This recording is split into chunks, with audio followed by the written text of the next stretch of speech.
Good morning મિત્રો. તો આપણે અહીંયાથી જશું બાના હિલ્સ પર, ત્યાં જઈને શૂટ કરશું અને અહીંયાથી આપણે ચેકઆઉટ કરશું. અત્યારના વાગ્યા છે સવારના 7 અને એકદમ મસ્ત વેધર થઈ ગયું છે, એકદમ જોરદાર. ચલો રેડી, આપણે હવે નીકળવાનું બાના હિલ્સમાં શૂટ માટે.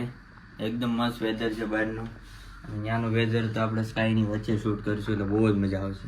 હાલો તમને બ્લોગમાં આગળ બતાવું છું.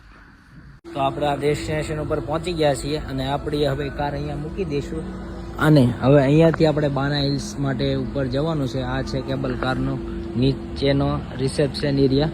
તો હું તમને દેખાડું છું. આખો એનો રિસેપ્શન એરિયા છે. અહીંયાથી આપણે હવે કેબલ કારમાં જવાનું છે. ભાઈ આપણે કેબલ કારની અંદર હવે આપણે જવાનું છે. તો એનું રિસેપ્શન એરિયા પર આપણે એની ટિકિટ લેવાની છે અને ટિકિટ અહીંયાથી આપી દીધી છે. કેટલી થઈ કેનિલ? 4.5 કરોડ. 4.5 કરોડ રૂપિયા ભાઈ આપશે કેનિલ ભાઈ.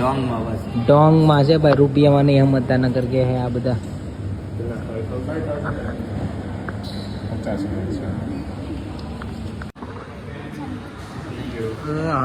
પરસેદી આપે સદનારાયણ ની એમ હાથ આપે. હા આ લોકોને જે દેવાની સ્ટાઇલ છે ને એ જો અલગ છે.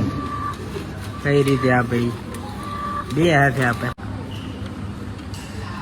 આપણે કેબલ કાર ની અંદર બેસી ગયા છીએ. જો ધુમ્મસ વાળું વાતાવરણ થઈ ગયું, આગળ પાછળનું કઈ દેખાતું છે નહીં.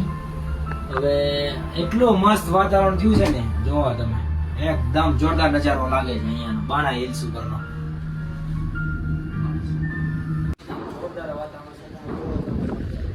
કેટલો સામાન આવી ગયો છે. વાતાવરણ તો એક નંબર થઈ ગયું છે અને આપણે શૂટ ચાલુ કરી દીધું છે. હવે ફોગી વેધર છે, ઊંધા છે, ફોન પકડાઈ ગયો છે, ફોટો નહીં લગાવતા. ભાઈ આપણે શૂટ માટે થોડી વાર રેસ્ટ લેશું, કારણ કે એટલું બધું ફોગી વાતાવરણ થઈ ગયું છે ને કે આપણને કંઈ દેખાતું નથી અને કેમેરામાં બી પ્રોબ્લેમ પડે છે. ફંગસ જેવું આવી જાય છે. બસ જા પોઝ યાદ રાખજો, આવો કરવાનો છે બેસીને.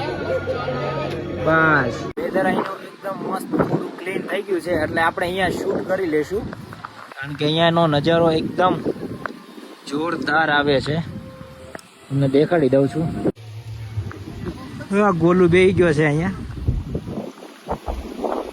જો હજી ચેન્જ થઈ ગયું છે આખું વાતાવરણ. આ છે ભાઈ મોર.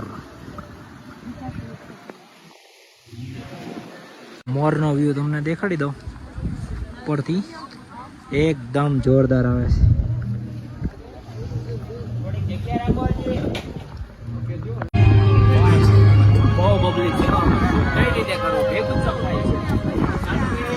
પબ્લિક જ એટલું છે ને ફોકી વાતાવરણ છે એટલે એમાં